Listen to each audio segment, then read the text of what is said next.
Russia, Turkey, Poland, Pakistan, as well as Soros' own homeland of Hungary, have learned the hard way the true intentions of this ruthless multi-billionaire. És egy percig sincsen kétségem afelől, hogy Soros György és a vele együttműködők mindent megtesznek, minden alkalmat megragadnak, hogy azokat a kormányokat vigyék. The growing emergency unfolding at the southern border. Thousands of Central American migrants are vowing to continue their march to the U.S. border. Has surged in recent weeks, alarming officials who are strapped for resources. And overwhelmingly elected with George Soros' money, and they're a major cause of the violence we're seeing because they keep putting the violent criminals back on the street. I'm not sure we need to bring George Soros into this. I was going to say you get the last word, Speaker. He paid for it. I mean, why can't we discuss the fact that millions of dollars he spent? I agree with Melissa. George Soros doesn't need to be a part of this conversation.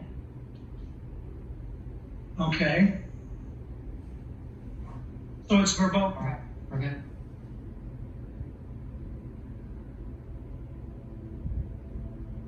Okay, we're going to move on.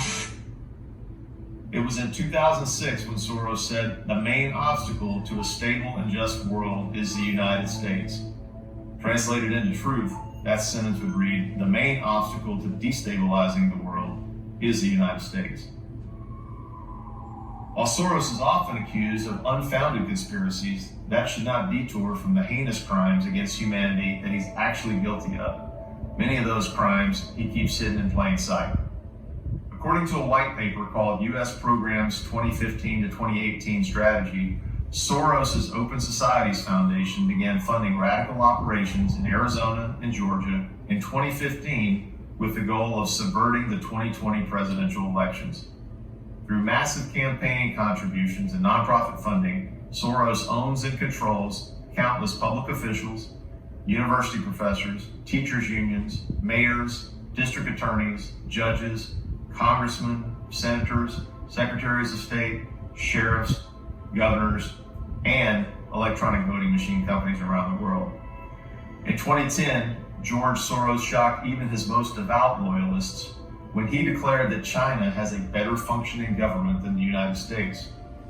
While the Chinese people should be considered friends and allies, the Chinese Communist Party is anything but. The CCP has been plotting to take over the United States for the better part of this last century.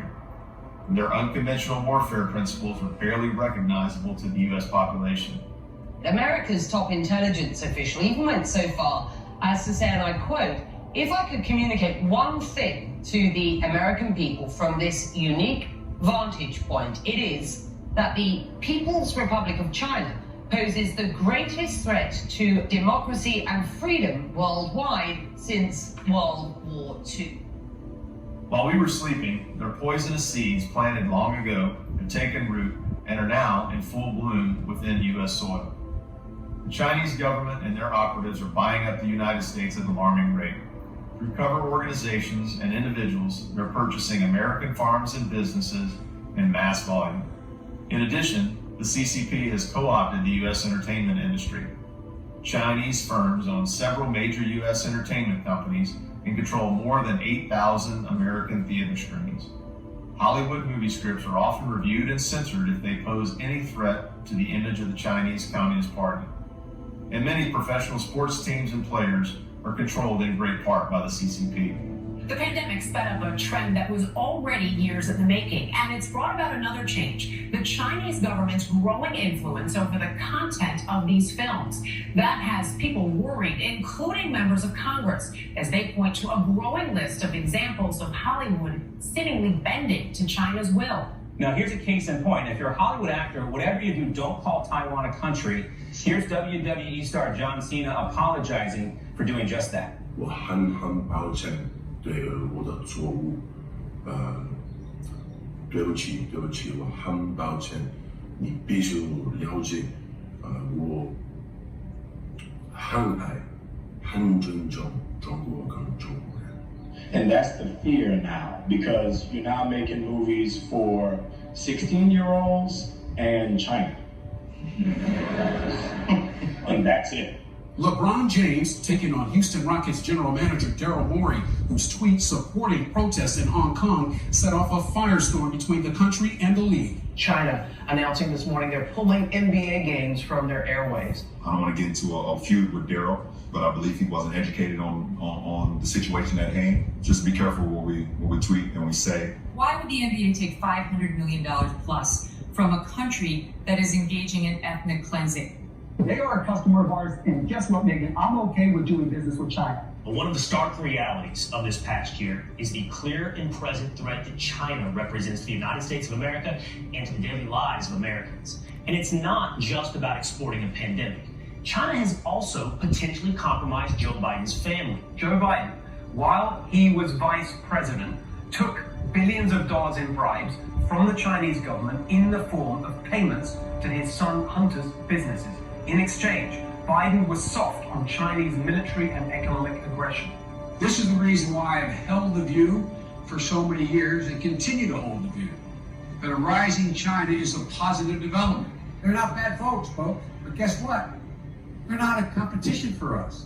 Yeah, I think that the biggest competitor is China.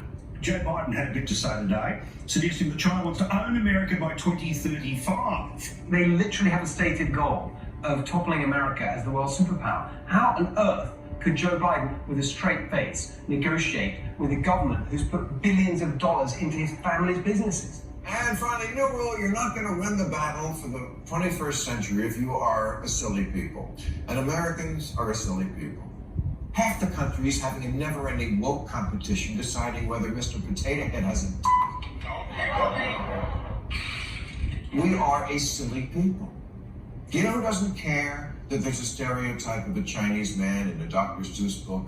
China. You think China's doing that? Letting political correctness get in the way of nurturing their best and brightest? You think Chinese colleges are offering courses in the philosophy of Star Trek, the sociology of Seinfeld, and surviving the coming zombie apocalypse? Those are real, and so is China, and they are eating our lunch. China is going to eat our lunch? Come on, man. Last night, I was on the phone for 2 straight hours with Xi Jinping. And, you know, we don't get moving, they're gonna eat our lunch. And he called to congratulate me. We had a 2-hour discussion. He's deadly earnest. We're becoming the most significant, consequential nation in the world. China is currently making big moves to gain control of U.S. port facility operations and already controls the Panama Canal. They're building 5G networks throughout Europe and the West, which can be used to feed personal information and sensitive data directly to the Chinese Communist Party. The Chinese government uses commercial software and apps to spy on U.S. citizens and extract their private information. The CCP doesn't ask them for information. They don't need to. They have access to the information. There seems to be a great disconnect. I mean, the American people, at least the kids who are on TikTok, have no concern about what we're talking about here. Their ignorance of the threat does nothing to diminish it. It's estimated that at least 80% of American adults have had their private information harvested by China. Big Pharma has exported the vast majority of their production to China. Currently, 97% of antibiotics in the U.S. come from China. 30% of personal protective equipment, such as face masks, come from China. 80% of U.S. imports of rare earth minerals come from China, which are vital for smartphones, electric cars, defense, and other technologies. In 2017, the U.S. produced 0 rare earth minerals. China, on the other hand, accounted for more than 80% of the world's supply. In lockstep with the Mexican drug cartels, 97% of fentanyl, one of the most addictive and deadly drugs, is smuggled into the U.S. from China. People's Liberation Army hackers are executing unconstrained penetration, surveillance, theft, and offensive cyber attacks on U.S. businesses, critical infrastructure, intelligence apparatus, and yes, even the U.S. election system. To ignore this message is to surrender to a government takeover that will gravely affect the lives of every man, woman, and child of every class, culture, and nation. Our goal is to reach and revive the heart of humanity while there's still time. This is your wake-up call.